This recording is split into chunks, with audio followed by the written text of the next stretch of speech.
निमिषभर.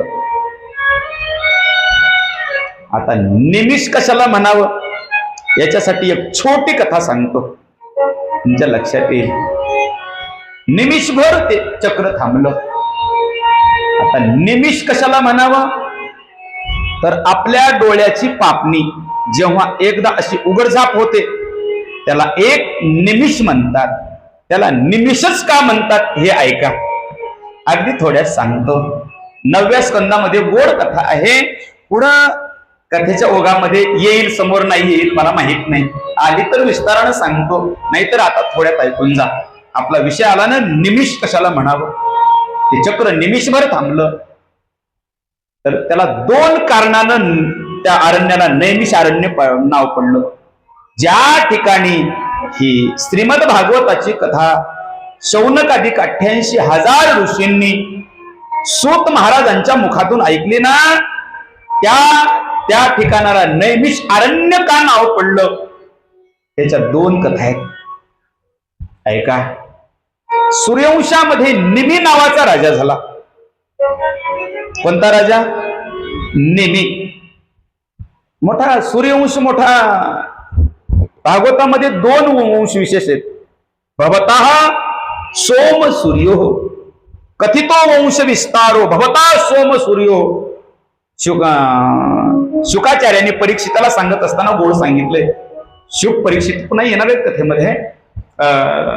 निमी नावाचा राजा झाला. एकदा काय झालं, निमीला सत्संग करण्याची इच्छा झाली, यज्ञ करण्याची इच्छा झाली. ऐका. आणि सूर्यवंशाचे कुलगुरू कोण आहेत माहित आहेत का? सूर्यवंशाचे कुलगुरू जसे यदुवंशाचे कुलगुरू गर्गाचार्य आहेत, तसे सूर्यवंशाचे कुलगुरू कोण आहेत माहित आहे का?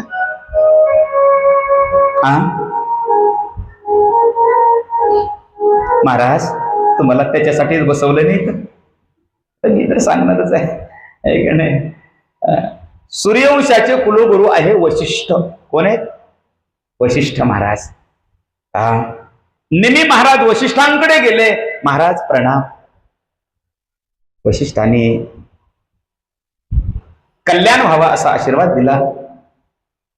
बोल निमी, काय कारण येण्याचं? महाराज यज्ञ करण्याची इच्छा आहे. बर, यज्ञ करायचा आहे आणि तुम्ही पुरोहित आहात आमचे. ठीक आहे, पण वशिष्ठांनी सांगितलं निमी करू यज्ञ, पण थोडा वेळ लागेल. का बरं गुरुदेव?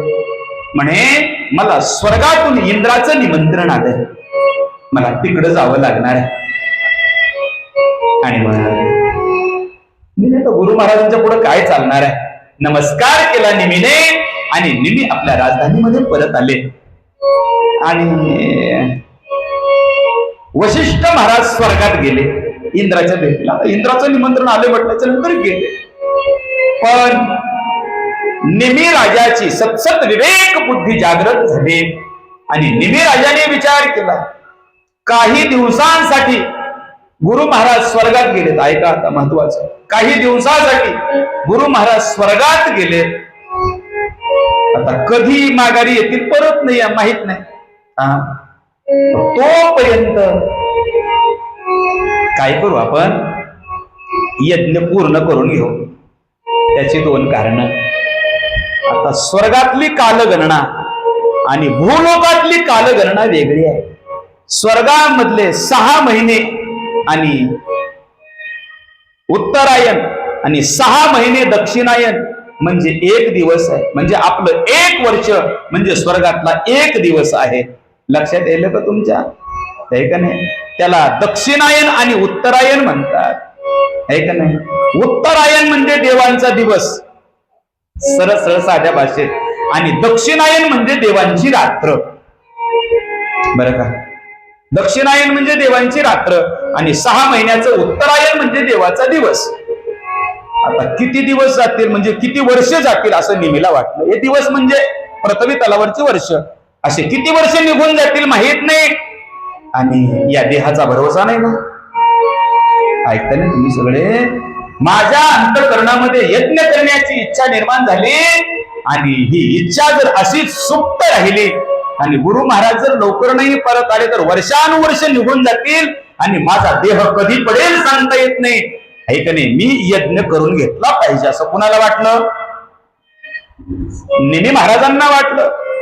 नेमी महाराजांनी दुसरे पुरोहित बोलवले आणि यज्ञ पूर्ण करून घेतला. कालांतराने वशिष्ठ आले आणि निमी राजाला निरोप पाठवला, राजा यज्ञाची तयारी कर, मी आलोय. निमी महाराजांनी ऋषी महाराजांच्या पुढे हात जोडले, महाराज मी यज्ञ करून घेतला.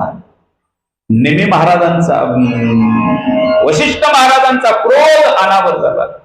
अरे मी तुझा कुलगुरू आहे, मला नाही विचारता यज्ञ केलास. निमी महाराजांनी सांगितलं, महाराज तुम्हाला विचारायला आलो होतो. तुम्हाला इंद्रासारखा मोठा तगडा यजमान मिळाला, तुम्ही पिंपळगावची तारीख कॅन्सल करून गारवडला दिली का? तिकडचं पाकिट जास्त कळतंय ना बोलणं? झाली ना बाचाबाची दोघांमध्ये, शाब्दिक चकमक झाली पुन्हा गुरु शिष्यात, आहे का नाही? वशिष्ठांनी शाप दिला, झाली मी तुझं शरीर पडेल. बरं का? आता निमी तरी काय साधा होता का? निमीने बी गुरु महाराजांना शाप दिला, जा तुमचंही शरीर पडेल. बरं का? वशिष्ठांचं शरीर पडलं, वशिष्ठांनी दुसरं शरीर धारण केलं सामर्थ्याने. पण निमीचं शरीर पडलं. पडल्याच्या नंतर वशिष्ठांना वाटलं, अरे काय चुकलं होतं, निमीचं मी शाप दिला. आणि मग निमीला सुद्धा दुसरा देह दिला. पण निमी राजाला आपल्या पापण्यामध्ये जागा दिली, आहे का नाही? आपल्या पापण्याची आज सुद्धा जी उघडझाप होते ना, त्या ठिकाणी निमी महाराजांचं अस्तित्व आजही आहे. म्हणून आपल्या पापण्यांची उघडझाप होते आणि पापण्यांची उघडझाप होण्याला वेळ लागतो, निमिष. ते निमिष वेळ निमी राजाच्या नावावरून निमिष असं नाव पडलं आणि ते चक्र निमिषभर तिथं थांबलं. म्हणून त्या अरण्याला नाव पडलं नैमिष अरण्य. एक आणि दुसरं कारण आहे, त्या चक्राला एक खाली आरी होती, त्या आरीला निमी म्हणतात. काय म्हणतात? त्या आरीला काय म्हणतात? भवऱ्याच्या खाली असते तसे आरी, त्याला निमी म्हणतात. आणि मग त्या निमीवरून त्या अरण्याला नाव पडलं नैमिष अरण्य. बोलिये नैमिषारण्य की. त्या ठिकाणी एक तीर्थ आहे, त्या तीर्थाला आजही ते तीर्थ आहे, त्या तीर्थाला चक्र तीर्थ असं म्हणतात. बरं का? म्हणून इथं एक तीर्थ आहे चक्र तीर्थ. बोलिये चक्रतीर्थ भगवान की जय.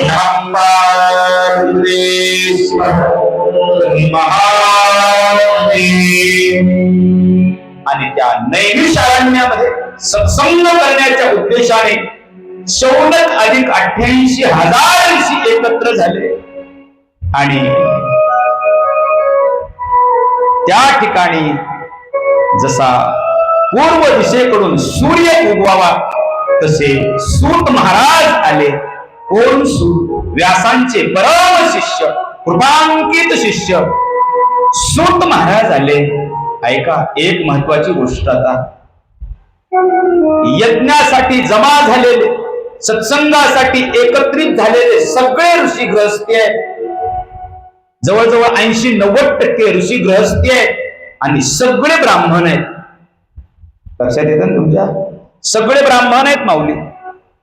पण एक ज्यांना ज्ञान सांगणार आहेत, कथा सांगणार आहेत, ते ऋषी सूत मात्र दासी पुत्र आहेत. याचाच अर्थ असा आहे, ज्ञान सांगण्यासाठी वयाची, देशाची, कालाची, यातीची आवश्यकता नसते, आहे का नाही?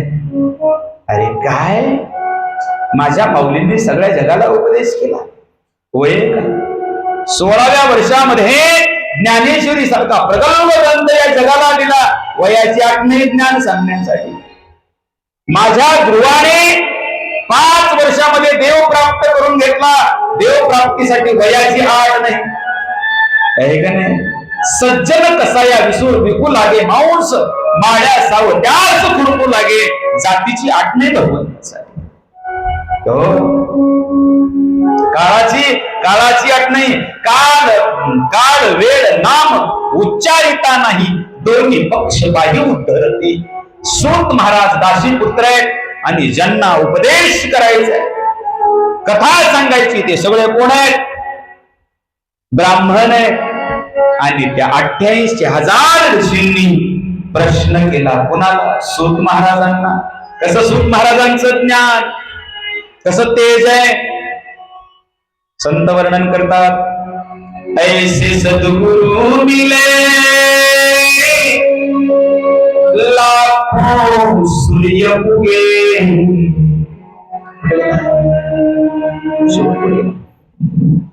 कोण ऐसे सद्गुरु मिले लाखों सूर्य उगे, उनका सत्संग सुना नाग जगो, उनका सत्संग सुना नाग जगो.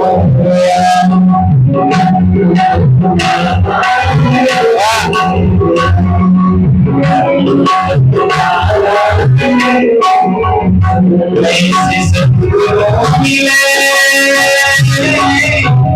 लाखों सूर्य उगे,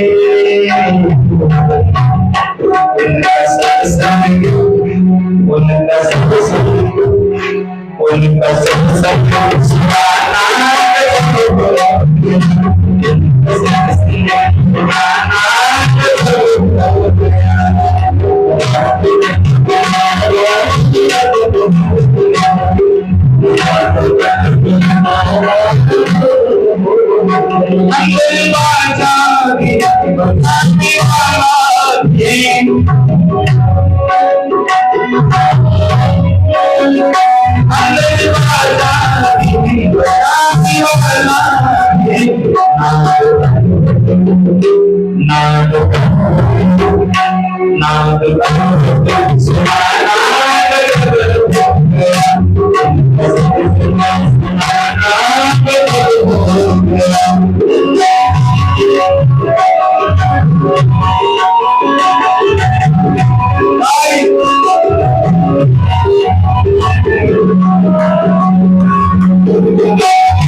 अंदर गंगा भी अंदर यमुना भी है।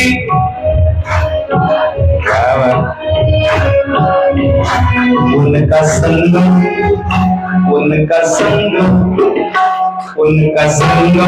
नहाना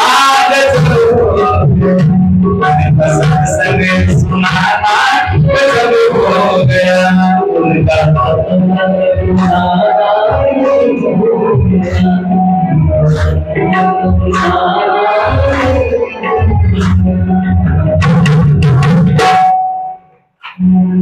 जेवण करता कसं नाही? खरं सांगा, खरं जेवताना महाराज 3दा नाश्त्यासहित 4दा ताट समोर घेतल्याच्या नंतर घास मोडायच्या आधी तर तोंड करते की नाही? मग भजन म्हणतानाच कसं तिचंच शेजारी आहे का नाही?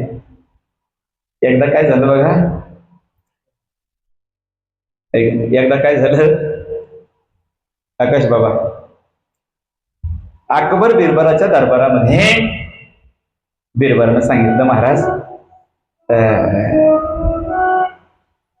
आमचा